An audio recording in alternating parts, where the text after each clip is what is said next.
গাইবান্ধার সুন্দরগঞ্জ উপজেলা নির্বাচন উপলক্ষে নেতাকর্মীদের সাথে মতবিনিময় সভা করেছেন উপজেলা চেয়ারম্যান প্রার্থী খয়বর হোসেন মাওলা। বৃহস্পতিবার দুপুরে আওয়ামী লীগ দলীয় কার্যালয়ে এই মতবিনিময় সভা অনুষ্ঠিত হয়।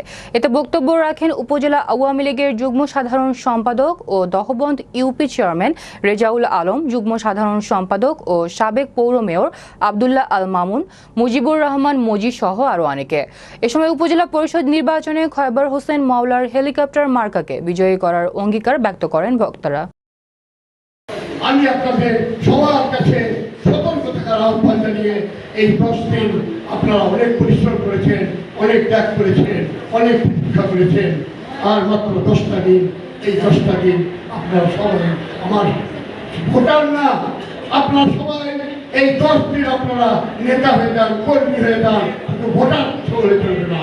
ইনশাআল্লাহ আমরা মনে করি এই 10 দিনে আমরা আমাদের সমস্ত বিপদ আপদ দূর করে একটা মহা বিজয়ের দ্বার প্রান্তে ইনশাআল্লাহ